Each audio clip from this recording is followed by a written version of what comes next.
gracias. Nuevamente, gracias por la invitación. Estoy en el hospital, así que puede que el internet sea un poquito inestable. No sé, hay un micrófono prendido, creo. El sistema es mucho más delicado. Javier, eso, gracias.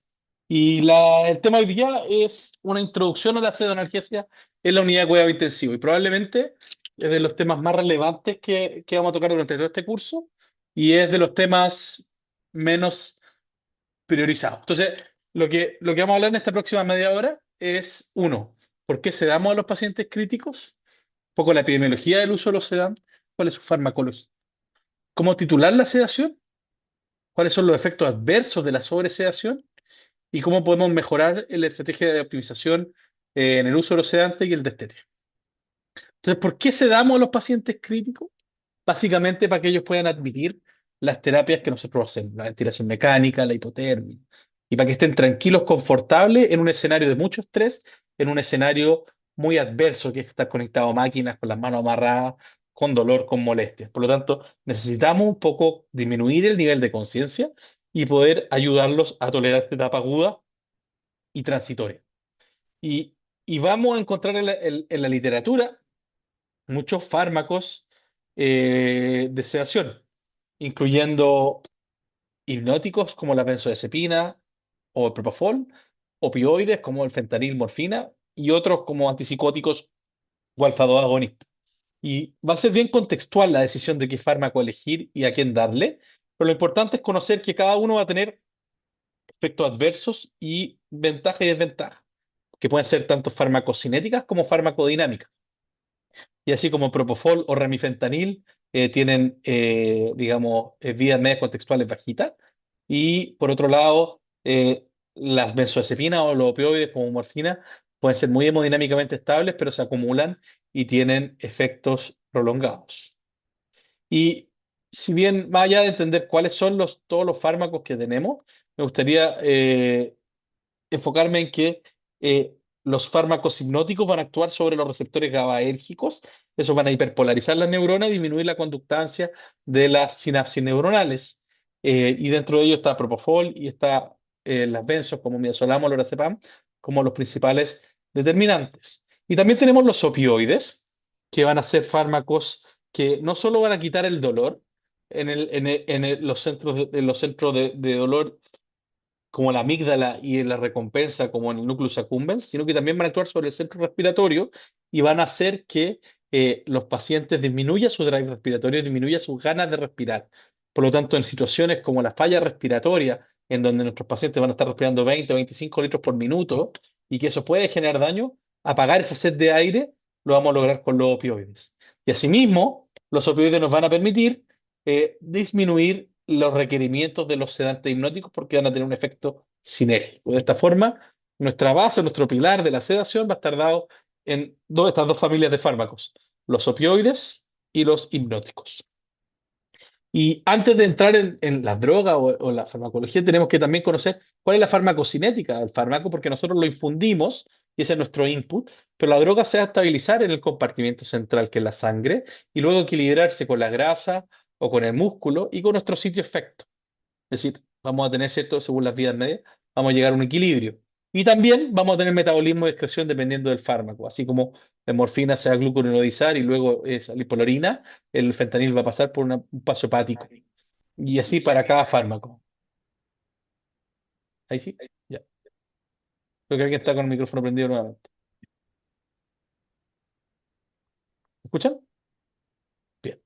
Entonces, tenemos que entender esto porque cuando estamos exponiendo pacientes a infusiones prolongadas de sedantes, los reservorios, que son el B2 y B3, que es el compartimento periférico, muscular y grasa, van a funcionar después como reservorio en sí mismo y van a infundir droga de vuelta a la sangre y por eso los pacientes van a demorar en despertar. Y eso es lo que este gráfico, ya publicado en el 92 en Anesthesiology, muestra que vamos a tener vidas medias contextuales que dependiendo del tiempo de infusión, la vida media va a aumentar porque se va a ir acumulando. Y las drogas más lipofílicas como fentanil, morfina o lorazepam van a tener este comportamiento. Y esto va a ser clave para lo que vamos a ver después. Y la sedación nosotros muchas veces la entendemos como que queremos al paciente sedado o dormido o despierto, pero más que un on-off, lo que tenemos es un degradé desde el coma farmacológico, es decir, la anestesia, hacia el despertar e incluso la agitación. Y ojalá en la UCI tener a todos los pacientes lo más despierto posible, porque si están despiertos los podemos examinar y están más cerca de liberarse del ventilador mecánico. Y hay algunos pacientes que van a requerir sedación profunda, es decir, estar más cerca del coma farmacológico. Estos son los pacientes que no deberían ser más allá del 10-12% de los pacientes de la UCI, pero que sí vamos a requerir tenerlos en coma o en anestesia. Y a esos pacientes, a mí me gusta agruparlos en estos cuatro grupos para entender cuáles van a ser esos pacientes, aquellos pacientes los que queremos evitar el daño. Por ejemplo, pacientes que no queremos que respiren 20-25 litros por minuto. En los pacientes como facilitador de terapia. Vamos a meter un paciente en hipotermia, en prono, en ECMO, o vamos a relajarlo y usar bloqueo neuromuscular. No queremos que se acuerden. Como terapia en sí misma, en algunas condiciones neurocríticas, como la hipertensión endocraniana o los estatus epilépticos suprarrefractarios, vamos a usar los sedantes endovenosos como terapia. Y también, en fin de vida y manejo de síntomas, no queremos que los pacientes se angustien y estén tranquilos. Y nuestras escalas para titular la sedación, es decir, cómo en la práctica clínica, cómo titulamos la sedación, en base a escalas conductuales. Esta es la escala que usamos nosotros en nuestro hospital, que es la escala de SAS, el Sedation and Agitation Scale, que la escribió Ricker, si no me equivoco, y vemos que va del 1 al 7, siendo el 1 el no despertar, el coma, y el 7 la agitación peligrosa. Y también tenemos escalas como CIPOT para pensar en la nocicepción y en los pacientes que están intubados, evaluar si tienen dolor o no. Como esta escala, que nuevamente es una escala conductual que nos permite evaluar si el paciente está con dolor. También tenemos otras estrategias como los monitores de hipnosis, o en este caso el SETline o el VIS, que son monitores de electroencefalografía que se colocan en la frente del paciente y este interpreta el electroencefalograma y nos da un número de 0 a 100. Y entre 40 y 60, por lo general, los pacientes van a estar bien dormidos. ¿Y por qué es relevante? Porque sobresedar a los pacientes hace mal. Y el uso de sedantes, si bien es más cómodo porque vamos a poder manejar el ventilador y no van a haber asincronía y los pacientes no se van a sacar los catéteres, hay estudios como el SPICE que muestran que mientras más tiempo los pacientes están en sedación profunda, más les cuesta despertar y peor resultados tienen, como pueden ver en las curvas Kaplan-Meier a la derecha, en relación al tiempo de extubación y la sobrevida. Por lo tanto, nosotros tenemos estrategias para optimizar el uso de los sedantes. Y una estrategia que no es la que vamos a conversar acá es tratar, ojalá, de usar el mejor sedante en la farmacocinética. Pero asumiendo que tenemos un armamentario grande, hay estrategias que son comunes que vamos a poder usar para optimizar el uso de sedante independiente del fármaco que estemos usando. Y la primera ya la anticipamos un poco, que es la sinergia farmacológica. Esta es una curva de isohologramas, son muy comunes en anestesia, y vamos a ver en el eje X la concentración de propofol y en el eje Y la concentración de remifentanil. Y vamos a ver una curva, podemos elegir cualquiera de estas, en la cual nos va a decir que el paciente está bien anestesiado o no. Y si se fijan, cuando vamos a propofol solo, para tener a alguien dormido, necesitamos casi 15 nanogramos por ml, es decir, una concentración súper alta, pero cuando empezamos a agregarle remifentanil, por ejemplo, cuando vamos a 4,4 vemos que el efecto requiere una dosis menor. Y lo que estamos viendo acá es que la suma de ambos fármacos es mayor que cada parte aritmética. Si la relación fuese aditiva, veríamos una línea lineal, veríamos una línea rayada, digamos. Pero como tiene una curva descendente, significa que hay un efecto sinérgico. Y eso lo entendemos porque el hipnótico el opioide va a disminuir la dosis de hipnótico. La otra estrategia que hemos usado y que usamos, y lo van a ver en distintos hospitales, es el uso de escalas de sedación, la cual nos permite ir titulando de forma progresiva la dosis y nosotros nos vamos moviendo en esta escala para poder hacer un ascenso progresivo de la dosis y evitar sobresedar a los pacientes. En este caso vemos cómo hay una escala de fentanil midazolam o fentanil propofol. La tercera y una de las más importantes es la sedación guiada por enfermería. Entonces, si nos vamos a los 90, antes íbamos a la hoja de indicaciones de los médicos, íbamos a poner fentanil 100 gamma hora, midazolam 5 miligramos hora, y esa dosis queda fija. Pero el problema es que nosotros nos va a tocar entrar muchas menos veces al box del paciente que la enfermera y no está dentro de las prioridades del médico la sedación.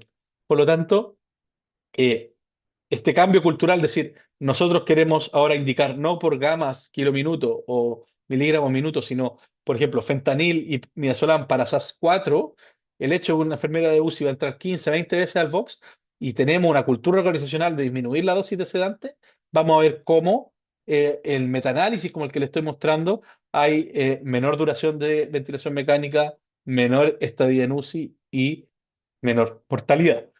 Por lo tanto, una súper buena práctica, poner el target y que la difusión la maneje la enfermera. Y esta es otra de las grandes, digamos, estrategias de sedación que tiene un paper publicado en el New England el año 2000, que es la suspensión diaria de sedante. Y el doctor Kress randomizó dos grupos, el primero a todas las mañanas apagar las bombas de infusión y el segundo ir bajándolo de a poco. Y uno podría decir, este gallo está loco, va a hacer que los pacientes salten de la cama, pero Kress tenía conocimientos de farmacología y sabía que los pacientes acumulaban los sedantes en sus depósitos. Por lo tanto, al cortar las infusiones, lo que hacía era limpiar estos depósitos y disminuir la carga total o el consumo total de hipnóticos y opioides. Y cuando vamos a ver los resultados clínicos de su estudio randomizado, que fue muy, digamos, novedoso para la época, disminuyó casi en 3 días la duración de la ventilación mecánica y la dosis total acumulada de hipnóticos fue casi la mitad. Fíjense cómo la dosis de midazolam fue 229 miligramos versus 400. Por lo tanto, vemos cómo esta estrategia que tiene costo cero nuevamente permite ayudar a los pacientes y permite disminuir el tiempo de ventilación mecánica, que como ya vieron, es uno de los determinantes de la sobrevida y de los resultados clínicos de los pacientes. Y el despertar, ya digamos, ya saliendo de la sedación profunda, de la anestesia, el despertar es como aterrizar un avión. Y yo tengo que tener todo listo y tengo que tener todo manejado para poder hacer un aterrizaje de forma seguro y poder extubar al paciente. Y el despertar y el extubar, digamos, el destete del ventilador mecánico están imbricados desde el principio. Y yo puedo tener pacientes que estén despiertos pero que no los puedo extubar, pero muy pocas veces voy a tener pacientes que yo extúo aun cuando estén dormidos, porque yo necesito que protejan la vía aérea y necesito que estén despiertos para poder seguir comando y que no hagan neumonía y eventos adversos. Por lo tanto, el despertar y el destete están imbricados y este es uno de los grupos que ha trabajado en Estados Unidos principalmente. Sí, ahí creo que hay otro micrófono abierto, que ha trabajado principalmente en el uso de protocolos que permitan acoplar el despertar con el destete. Y Y como lo hace es lo que ellos llamaron el Spontaneous Awakening Trial, es decir, cortarse antes como lo hizo Kress, y luego pasar al Spontaneous Breathing Trial, que es la prueba de ventilación espontánea que todos conocemos. Y esto lo probó el grupo de Timothy Girard, también desde el mismo grupo de Kress, en el cual publicaron en el Lancet del año 2008 el efecto de un bundle de despertar parado o acoplado a un protocolo de Winning para los pacientes en la UCI y lo llamaron estudio ABC, Awakening and Breathing Trial.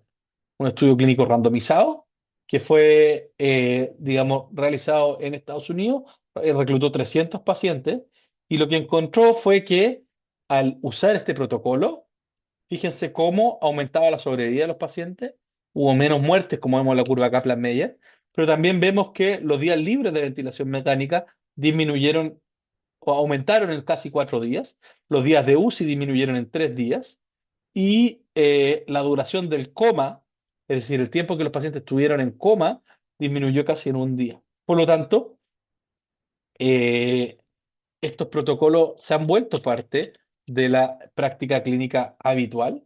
Sin embargo, aún cuesta que los distintos grupos, digamos, lo usen porque hay barreras culturales que nos eh, frenan esta idea y muchas veces tenemos el mal concepto de que el paciente en la UCI tiene que estar dormido y tiene que estar en coma. Al revés, el paciente tiene que estar lo más despierto posible, a menos que tenga una indicación clara para estar en coma. ¿Por qué? Porque estar lo más despierto posible, como vemos en esta evidencia, en el estudio de Girard, en el estudio de Kress, mejora los resultados clínicos. Pero implica más trabajo para el equipo médico, implica más trabajo para el equipo de enfermería, implica más trabajo para el equipo de kinesiología. Sin embargo, sí es un impacto que hay que tener en la cultura organizacional del equipo, de decir, ¿saben qué? Yo voy a usar estrategias. Y las 4 estrategias que vimos, que era la sinergia farmacológica, los escalones sedantes, la titulación por enfermería y el protocolo de despertar, tienen costo cero. Es decir, yo no necesito un monitor de última tecnología, no necesito gastarme millones de pesos en un sedante. Lo que sí necesito es tener un equipo humano que esté entrenado en tener a los pacientes lo más despiertos posible en la unidad, procurando sí que no haya dolor, que no haya molestia, que no haya angustia. Respecto a qué sedante usar, va a ser bien contextual y esto no lo preparé en la clase porque creo que es mejor conversarlo. Por lo general, mi estrategia de sedación se basa en Propofol como hipnótico, porque tiene mejor vida media contextual que midazolam y hay menor incidencia de delirio. Y a este yo le asocio opioides si es que tengo una señal de dolor muy grande, por ejemplo, puedo operar, o si es que tengo un drive respiratorio muy elevado, o si tengo, digamos, una dosis que estoy llegando a dosis límite de Propofol sobre 3 miligramos por kilo hora, en la cual aumenta el riesgo de síndrome de infusión por Propofol. Esa sería mi primera estrategia. Y en caso de inestabilidad hemodinámica, en caso de triglicéridos muy altos, cambiaría Propofol por benzodiazepina como sola. Ahora, mi práctica clínica también utilizo harto los antipsicóticos como fármacos para poder evitar el delirio. Y ahí ya sea quetiapina o aldol, dependiendo de las características clínicas de mi paciente. Cuando despierto al paciente y veo que está agitado, lo que hago es reiniciar Propofol y cargarlo con antipsicóticos. Con respecto al uso de la dexmedetomidina, que es un fármaco alfa-2 agonista, que puede generar esta sedación consciente que llaman, y que no afecta al centro respiratorio, es un fármaco que tiene su nicho, pero su uso indiscriminado tiene dos problemas. El primero es que no ha sido avalado por la evidencia. De hecho, hay estudios como el SPICE 3, que es el grupo de Shehabi, que ya lo vieron, aumenta la incidencia de bradicardia y paro cardíaco por este efecto alfa-2 agonista sin impactar en los resultados clínicos. Y el segundo es que en Chile hoy día, lamentablemente, es una droga bien cara. Y un día de Precedex puede costar hasta 1 millón de pesos, en distintos, dependiendo del centro. Por lo tanto, eh, mi práctica clínica trato de evitarla al máximo, salvo que tenga algún eh, indicación perentoria de no usar otras drogas. Y prefiero cargarme a antipsicóticos como quetiapina, Aldol o incluso la clonidina, que es una versión enteral del Presex, digamos, un primo del Presex, y que vale 500 pesos y no 400.000 pesos el frasco. Por lo tanto, eh, espero haberle dado un barrido sobre la relevancia y la importancia de la sedación en UCI. Y para mí el mensaje más importante es este, que tener a los pacientes dormidos hace mal.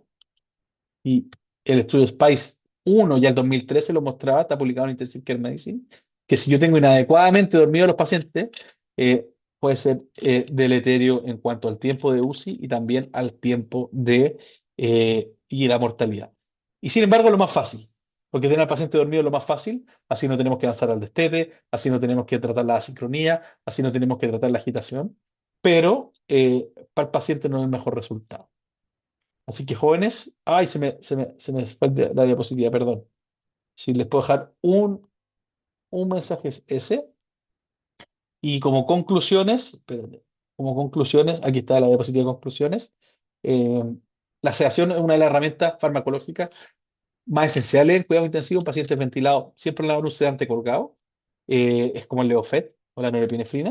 Hay consideraciones farmacológicas y fisiológicas para elegir la estrategia de sedación. Y esa es la tarea para ustedes de estudiar los distintos fármacos sedantes, porque si no la clase se va a volver muy fome. La sobresedación se asocia con eventos adversos y ese es el principal mensaje que les quiero dar y que las diferentes estrategias nos permiten optimizar su uso en el cuidado de los pacientes críticos. Pero lo más importante, aquí nuevamente, es el trabajo en equipo y que todos entendamos que lo mejor para el paciente es estar lo más despierto posible. Muchas gracias. Súper. Muchas gracias, doctor Catán. Nuevamente, Salió más corta esta clase de lo que tenía planeado, pero bueno, está bien. Estos son los mensajes de fuerza. súper. Muchas gracias por la clase y por toda la ayuda. Ahora tenemos un tiempo protegido para preguntas de parte del Vale. público, como la misma modalidad. Ok. Doctor Catán, de nuevo muchas ¿Sí? gracias por su clase, muy concisa y muy útil. Me llegó una pregunta aquí de Maximiliano Aguirre. Dice, hola, buenas, una consulta para el doctor Catán. Buenas tardes, quería consultar respecto a ¿cuánto es el tiempo que un paciente puede estar ventilado y acoplado a un ventilador antes de sufrir una atrofia diafragmática? Y también qué medidas preventivas se pueden utilizar para evitar este evento, aparte de quimio. Excelente pregunta, muy buena pregunta. Te diría que, mira, yo cuando roten, si les toca rotar conmigo, vamos a hacer el siguiente ejercicio. José, ¿cuántos años tenés? 22. 22. Vamos a hacer una multiplicación, ¿ya? Entonces, ¿cuántas veces respiráis por minuto, José? O por segundo, por minuto. Creo que lo fisiológico. Ah, 14 respiraciones por minuto, ya. 14 por 60 minutos, por 24, por 365, por 22 años. Desde que naciste, hay respirado 161 millones de veces. Y eso que cuando eres más chico respirabas más, ¿ya? Entonces, cuando nosotros intubamos y relajamos a un paciente, el diafragma deja de funcionar y es un músculo que ha estado funcionando desde que nacimos. ¿Pero alguna vez le has puesto un yeso en el brazo a alguien? ¿Cómo se achica el bíceps después de una semana? ¿Se achica o no? Y cuando sacan el yeso tenía el brazo así tubular, chico. ¿Le ha pasado, no? Bien, con el diafragma pasa lo mismo. A los 3 días hay estudios ecográficos que muestran que al intubar al paciente y al relajarlo y al hacer que no trabaje el diafragma porque la máquina está haciendo la pega, se achica al 50% el tamaño. Es decir, el diafragma, que es la entraña, el músculo de la entraña, se achica al 50% y eso con ecografía lo podemos ver. Por lo tanto, rápidamente volvemos que los pacientes, el respirar, que no es un ejercicio, sino que es parte, es algo que hacemos de forma inconsciente, se vuelve un ejercicio porque hay una atrofia significativa de los músculos y también tenemos un pulmón que está bien deteriorado. Por lo tanto, ponemos una carga resistiva y distensible por un lado y por otro lado tenemos un fuelle ineficiente. Y en ese sentido, por eso se vuelve tan difícil todo el tema de la extubación de los pacientes críticos, porque ponemos al sistema cardiorrespiratorio en una posición súper adversa. Y por lo tanto, de ahí viene el corolario que la estrategia de ventilación hoy en día se ha movido desde la ventilación mecánica protectora pulmonar hacia la ventilación mecánica protectora pulmonar y diafragmática, en el cual la idea es hacer participar el diafragma lo antes posible para que no se atrofie y pueda sostener la ventilación, pero sin hacer daño. Entonces, eso es lo que la está llevando hoy en día en la UCI y por eso, muy buena pregunta del público.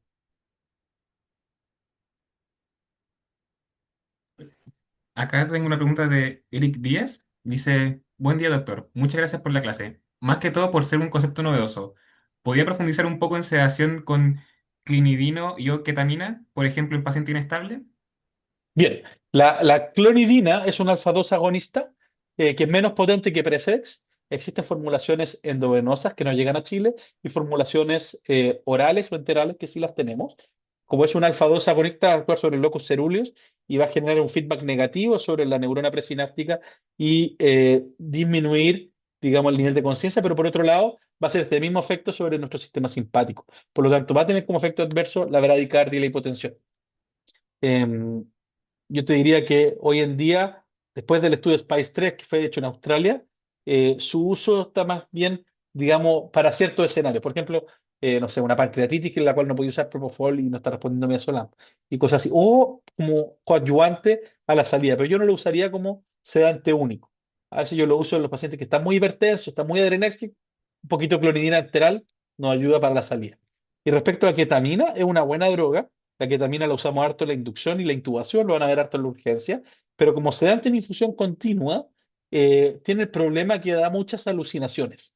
Y el problema de las alucinaciones es que cuando tú quieres extubar a alguien, quieres evaluar su conciencia y el paciente que está viendo patos verdes volar, puede ser una mala alternativa.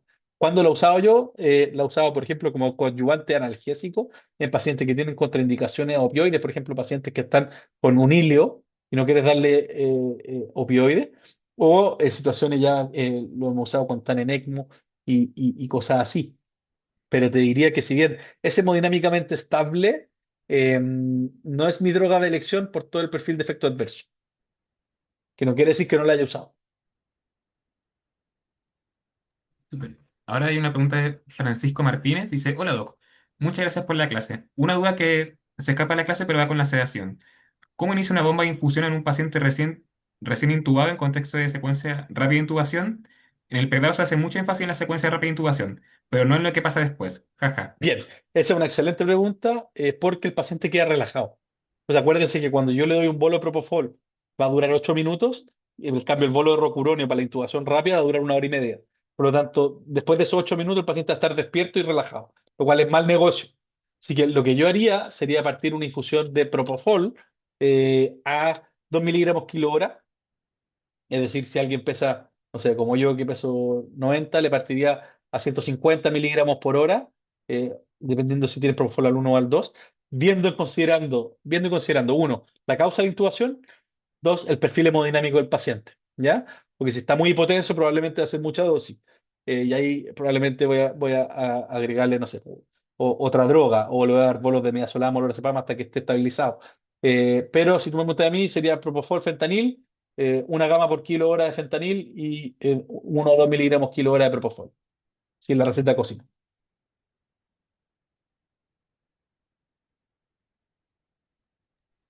Hola Doc, muchas gracias por la clase. Aquí tenemos otra pregunta de Lucas, en donde ¿Ya? nos dice, en secuencia de intubación rápida, ¿ante qué casos es mejor preferir bloqueadores neuromusculares despolarizantes y en qué otros casos se usan los no despolarizantes?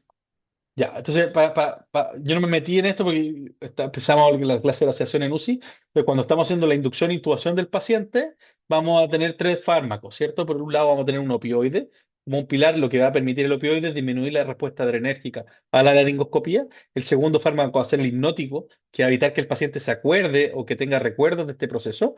Y el tercero es el relajante neuromuscular. Y el relajante neuromuscular lo que me va a permitir es mejorar mis condiciones de laringoscopía para poder facilitar el paso del tubo y maximizar las chances de intubación a primer intento, con menores complicaciones. Esos son los objetivos de la secuencia de intubación rápida. Esta secuencia yo la voy a modular dependiendo del estado hemodinámico o de la patología del paciente. Pues si el paciente llega en shock, lo que no voy a querer hacer es darle mucho opioide, mucho hipnótico, porque voy a terminar de hipotensarlo.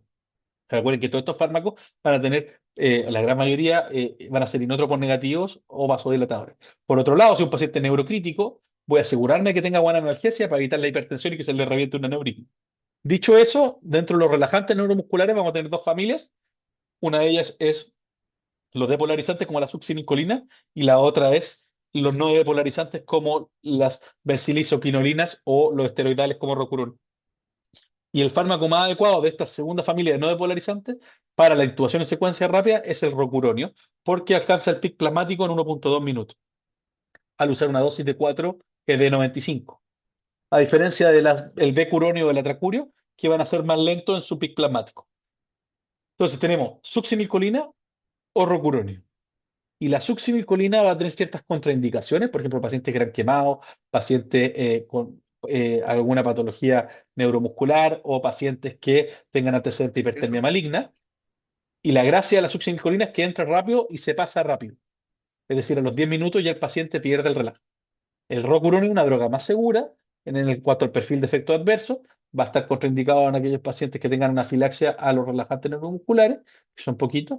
Y el A4D95 vamos a tener una dosis que nos va a permitir un pic plasmático al minuto o a 1,2 minutos, 90 segundos, pero va a durar 1 hora 20, 1 hora y media. Por lo tanto, yo te diría que hoy en día el 99% de mis intubaciones son con Rocuronio. Eh, en el cuidado intensivo veo pocos casos en los que usemos succinilcolina. De hecho, para serles 100% franco, en nuestra unidad no tenemos ampollas de succinilcolina. En anestesia lo usan más para procedimientos cortos. Por ejemplo, te van a operar de un absceso faríngeo, te bloqueo, te paso el tubo, te intubo y después te drenan el absceso y en 10 minutos te tengo que despertar. Te diría que están en el contexto más perioperatorio. Hoy en día, en mi práctica clínica, lo usamos poco y nada. Muchas gracias. Doctor, le tengo más preguntas por acá. Dale, dale, dale. Lucas Sánchez pregunta, ¿cómo se puede ajustar la pseudoanalgesia en los pacientes que al despertar se agitan por delirium y no logran completar la PBE y se mantienen conectados a la ventilación mecánica a pesar de ya cargar con antipsicóticos? Ya que la ventilación Excelente. Entonces, mecánica... lo primero que tenemos que pensar en ese escenario es por qué el paciente tiene delirio. Y lo que yo quiero no es solo tratar la causa, sino entender el porqué del delirio. Y esa es la pregunta que nos debiésemos hacer. ¿Está con delirio porque está con dolor? está con delirio porque está con una sepsis, está con delirio porque está con 160 de sodio, está con delirio porque está con alguna enfermedad del sistema nervioso central. Pero antes de tapar el síntoma, yo tengo que entender por qué. Es como si tuviésemos fiebre. Yo no solo voy a darle paracetamol y dipirona para tratar la fiebre, tengo que entender por qué está con fiebre. Eso es lo primero. Y lo segundo, una vez que ya trabajé sobre eso, es ir al tratamiento conductual del delirio, digamos, y pensar en cómo yo voy a lograr tener un paciente calmo para poder continuar con la extubación. Si lo cedo mucho, no puedo extubarlo. Entonces, si vuelvo al propofol o vuelvo al midazolam, me disparé los pies. Entonces, ahí entra en juego el uso de antipsicóticos, entra en juego el uso de la clonidina, y te diría que no hay una receta, es todo un arte. Y va a ser muy contextual al paciente. Pero si te puedo recomendar algo, es antes de tratar el delirio y la agitación, es primero buscar la causa de la agitación y segundo, que se me olvidó mencionarlo, ver el ventilador mecánico y ver que esté bien programado, porque una de las causas de delirio y agitación de los pacientes es que tengo cualquier cosa programada al ventilador y básicamente el paciente tiene sed de aire y no puede respirar. Perfecto. Y tengo otra pregunta, acá de Leonardo. Dice, hola, quería preguntar sobre opciones de pseudoanalgesia posterior a una intubación en secuencia rápida, ya que en mi hospital solemos iniciar BIC de Propofenta como lo más habitual, pero según expuso, también se podría usar solo Propofol sin necesidad de opioides. Mi duda es, ¿no generaría eso más asincronías con el ventilador? ¿Y qué alternativa sugiere a los opioides en esta escena? No, yo creo que depende si estamos hablando de un hospital en una UCI, una urgencia, qué tanta carga laboral. Propofol fentanil puede ser una buena dosis de partida, o solo propofol, dependiendo si hay estímulo no doloroso y dependiendo del drive respiratorio del paciente. Si veo que el paciente está respirando 20 litros y lo intubé por una falla respiratoria, probablemente voy a necesitar el opioide. Si la causa de intubación es por que convulsionó, probablemente no voy a necesitar el opioide. Entonces, digamos, eso es bien contextual al cuadro clínico y con una buena programación del ventilador mecánico y una buena dosis de hipnótico, yo por lo general puede que no tenga necesidad de partir un opioide que va a tener vida media más larga, dependiendo de la sincronía. Lo importante, sí, chicos, más que decir, esta va a ser mi receta de cocina, es que los pacientes críticos te exigen estar al lado de la cama del paciente y estar ahí, reevaluar, repensar y tomar decisiones al lado de la cama. Es decir, no es, lo voy a intubar, voy a partirle la bomba y me voy a ir a tomar café. Eso. Súper. Gracias, doctor. Acá tengo otra pregunta de Martín. Dice, hola doctor, muchas gracias por la clase. ¿Habría algún escenario en donde es preferible usar remifentanilo por sobre fentanilo convencional?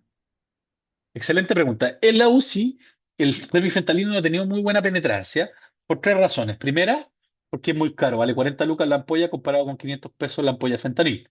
Por lo tanto, si hay que usar 10 ampollas en un día, son 400 lucas en puro opioide. Segundo, porque no hay una cultura organizacional de usarlo, pero eso se puede cambiar si es que la droga fuese más accesible. Y tercero, la vida media es tan corta que, por ejemplo, si se te tapa una bomba, se te desplaza un catéter o el paciente mueve el cuello, puede tener despertares abruptos en los cuales tú no lo requieras. En los donde sí se ha usado es en los pacientes neurocríticos, en donde tú quieres tener una evaluación clínica rápida y sin y que no tener efecto residual para la evaluación neurológica. Y hay algunos hospitales que son dedicados a los neurocríticos que usan em, remifentanil como terapia. Su- Pero Y, yo no lo he usado. y acá otra pregunta de Kurt. Dice, buenas tardes, muy buena la clase. Al ser un paciente, ¿cuál es el periodo más crítico o con más posibilidades de complicaciones? ¿El inicio, la mantención o el despertar? Yo creo que esto es como volar un avión. El inicio es irrelevante porque el paciente por lo general al intubarlo está bloqueado, por lo tanto no queréis que recuerde esa etapa. Y el despertar para mí es súper importante porque dependiendo de cuántas ganas le pongáis al despertar, los pacientes van a salir más rápido.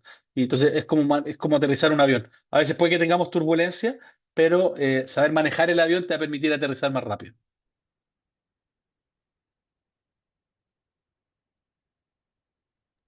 Súper. No sé si habrá otra pregunta, creo que no. En caso de que no haya más preguntas, iríamos cerrando esta clase de analgesia. Nuevamente, muchas gracias, doctor Catán, por su No, asistencia. gracias a usted. Y a Me todos salió los... más rápido de lo que yo pensaba, pero bien. Y cualquier duda me preguntan, ¿vale? Eh, su- y de nuevo, lo mismo que les he dicho la otra vez, están todos invitados a rotar en nuestra unidad. Están todos invitados a las becas de intensivo si les interesa. Tienen mi correo, los chicos tienen mi correo, podemos contactarlos con el jefe de programa, cosas así, si tienen dudas. Súper. Muchas gracias, doctor Catán. Gracias, chao. Chao. Bueno, ahora tendremos un break hasta las 7 para dar inicio a la siguiente clase según calendario. Ahora pueden tener un break finalmente.